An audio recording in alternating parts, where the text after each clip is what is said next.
This is actually required by the proposed tenant that we develop a truck access plan.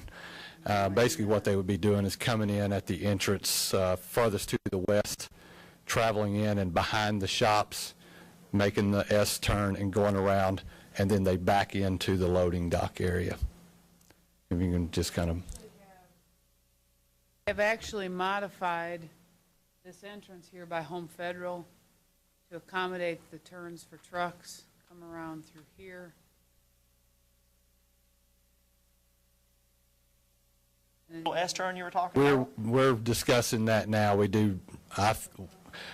It works physically on paper when you start laying out the tractor, the trailer, making the turns. It's deceiving. It does actually work.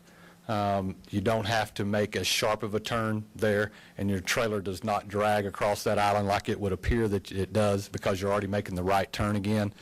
However, we would prefer to maybe pull that both of those island areas out just a little bit. Some of that's, I guess, by requirement to keep cars are traveling around through there. What you don't want is them zooming around that corner, 35 miles an hour. So there has to be some restriction as to the radius there on those islands. Otherwise, it would just be wide open and everybody could shoot through there. So we're kind of trying to strike a balance there. The good news is I don't really think that'd be a shortcut that anybody would use to go anywhere. Right. So my thought is, how are you guys doing on your parking requirements? If you lost a spot on those number 14 down to 13, is that going to create? I see Ruth.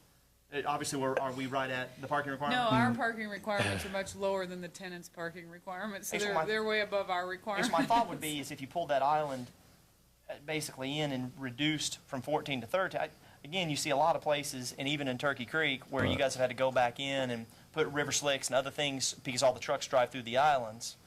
Bollards. Try to, a lot of times we'll just stick bollards up to keep and say, you got to stay over there. If you get over here, you're going to tear your truck up because we got to put a bollard up. Otherwise, they run over the islands. That's and kind of tear back everything behind up. the buildings, out of sight, out of mind, but nevertheless, it looks like it's a little bottleneck right there for a 52-foot tractor trailer. We discussed that earlier today, so we are trying to look at that.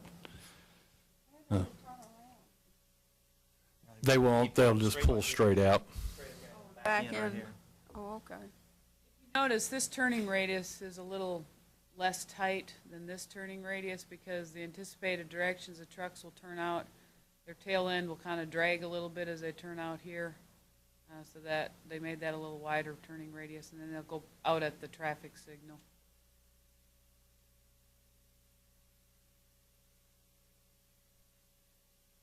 More questions? So for number 9, I think I get a consensus that to eliminate the requirement to add a sidewalk in front of the parking spaces adjacent to the grocery building, but we need to keep that between the driveway and the shop. So I will cross out in front of the parking spaces adjacent to the grocery building and in number 9. Okay. So that it would then read,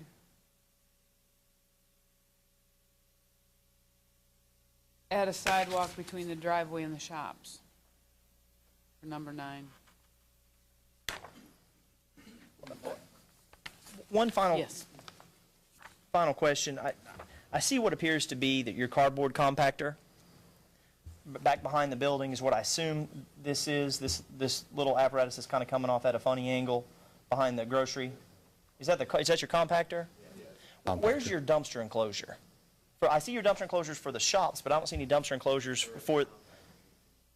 So you guys, you don't have any compactor. I think it's not just a cardboard. It's a trash. It's a complete compactor that does your trash and your cardboard. I believe their cardboard compactor goes inside the building. Okay. Okay. Okay. And yes, that is one of the comments about, there was some discrepancies between the original building elevations and the site plans, but they do need a gate on that. They did provide the screen around the compactor, but they also have to provide a gate, and that was one of these. I can't figure out which one it There's is. little swinging gates on the plan that we have, but Yes. I don't see it in the elevation, but I do see it on the site plan. So basically, you have one Yeah. that's going to serve as your dumpster enclosure. That's your dumpster essentially. Okay. enclosure. Right. Yep. And are you all right with all the? Yes, it's other- number 10. Sorry, I Okay. knew it was somewhere. Yeah, gate to the. I see it. Okay. You're okay with all the 28, including meet all town requirements, then? Yes, There's ma'am. nothing, okay? For clarification, number 11, just adding a shadow box, is that your preference? I know that's what Noah said, so I guess just at that, I would suggest probably along that, we've got kind of an area there where it's on grade. I think it makes the most sense that where the retaining wall is at the top, at the same grade as the curb and the driveway, that area be the shadow box fence area. Do you think is that the length that you had in mind? Because I mean, that's probably what you're talking about. Is maybe only if we're looking where the contours come up into the curb line, you're only dealing with maybe what, 50 feet there? I mean, is that going to? I'm not sure if that's going to be sufficient to address the issue you were talking about, which is the kind of the noise issue. to be honest with you, I'm not an expert in that particular area. I know that this was a discussion when we approved the Costco site plan because we are concerned of the noise, the voices traveling and that sort of thing with the nighttime, early morning, people out unloading, talking, that kind of thing. That was the intent behind it, is this adequate or whatever?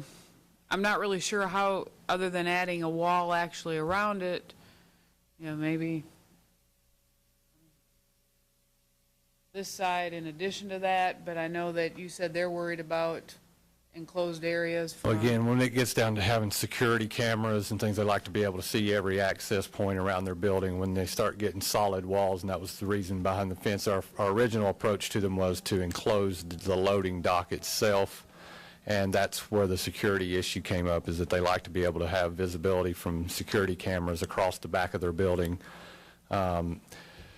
So, again, not that it's not an important issue. We discussed it at length with our proposed tenant. I'd mentioned to Ruth that they had proposed that at other places where they do no idling, they put up no idling signs so that the trucks get turned off. They had, instruct their employees to recognize that they are next to neighborhoods and that there are people out there. They'd like to think that they're a good corporate citizen and good neighbor, that their employees are not out there, being loud. They know that it's early. They know that it's late when these deliveries come. They know to keep noise to a minimum. So I don't foresee a huge problem with that. That added to the elevation difference, we talked about how sound typically will travel up, and we're already, like I said, probably 30 feet above the adjoining property owners, and we have a pretty heavily wooded area there. What if 50 feet is not sufficient? The only thing was, as the retaining wall travels in either direction, it starts to taper off, so adding additional wood fencing there probably doesn't provide any more sound barrier than what's going to be there. So, How far is the nearest house from the back of the store? it's probably. I have the gonna aerial show up there. photograph here to give you Yes. the house There is one that's pretty close. right there. There's actually that's 100, two 100, houses. 120 feet maybe. Yeah. I don't know the name of the road. Yeah, the house is actually located toward the rear of the property in this particular setting. Obviously, there's nothing in this area, but this one's right here. Bruce, just a point of clarity for me. I think I got lost on some of this. When you, number 11, what I understood earlier is that we were not going to, based on the discussion the two of you had prior to the meeting, yourself and Danny, that we weren't going to have the wall at any kind of enclosure, I'll use a different term, at the loading dock itself, but instead we're going to switch from a chain link fence to this shadow box fence. Is that where we're still at? Yes, for that particular section, it's just a matter of, is that particular section where the retaining wall is at grade with the curb and Okay. drive area, is that sufficient enough? Yeah. But yes, I think that's, Because, we'd really, based on what I've heard, then 11 would be eliminated, right? Entirely? No, they would add the shadow box fence at the loading dock area as opposed to a wall. as opposed to a wall. It's kind of whatever, You know, again, this is Yeah. kind of one of those things. This is not a town fair requirement. This is something, you know, that I threw out there and we had talked about it at the staff developer meeting, just for them to ask their client to consider it. You know, we can't require it, but if they're willing to work with us, we're very appreciative of that. And Danny and I were just trying to brainstorm before the meeting that their client does not want to enclose the dock for their security purposes. Is this a good compromise in order to help with this situation?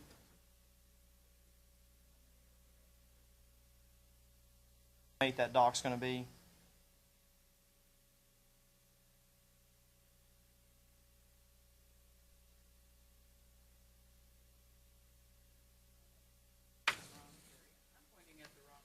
That's kind of what I was thinking. Yeah, I All of a think sudden we got that you've got one it turned house around. that's You've right got up. that one right there. That's one I was thinking too. Okay. I knew there was one that was close. I was just pointing to the wrong one. And the loading dock itself is actually, it's a little bit north of that and just beyond where that property line meets with the. No, not, Not according to the plot. it's pretty much right behind that house.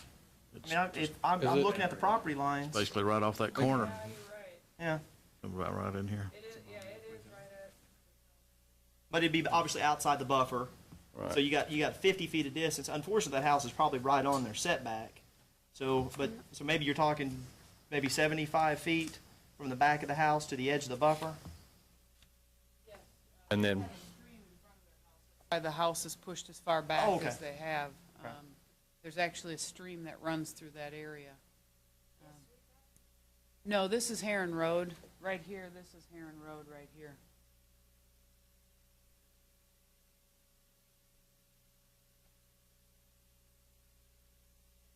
And no one has talked with these people?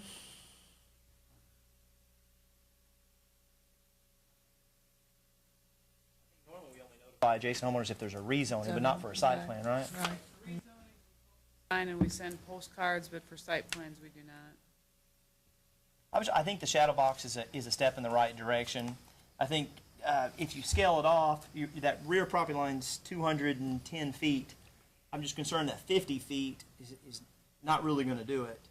I'm just thinking that if there's a way to get in maybe 100 feet that's pretty much centerlined on that loading dock of that shadow box fencing, I think that's going to help quite a bit in the noise abatement. well, what we can do is maybe look at keeping it behind the curb at the top of the slope. Rather The than retaining being wall is here, and then there's additional 6 to 8 feet of slope. Right. The chain link fence has to stay at the top of the retaining wall. Replacing that with the shadow box doesn't do us any good for sound. What we could do is continue that another 50 feet right behind the curb, at the top of the slope that comes up from the retaining wall. That might add some additional. Do you have some room of some level ground behind that curb, or does it just fall off, or is it you going down to that retaining wall pretty fast? It's probably going at a 3-to-1 Okay, so you can slope, take so I it, could I mean, obviously you don't want to probably, put it right behind the curb because somebody's going to, you just might get bumped into. It'd be nice if you had at least a foot or two of something behind the curb, I would think. I think we could probably manage to get enough ground there to have a, Ruth, to keep this from being too subjective in this number, what are we working on, number 11 here? Yes. I mean, my thought is 100 feet, at least that you would have a numerical number to work with as far as, and kind of level of understanding is going to do a pretty good job of noise abatement behind that, behind the loading dock. Okay.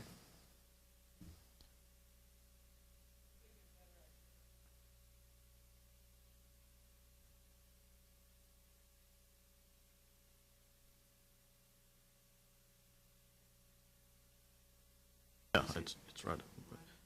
Take about 50. Now, this is the property line, that's right there. Then you're gonna go across this 50 feet. Then you're gonna go across the drive. But the low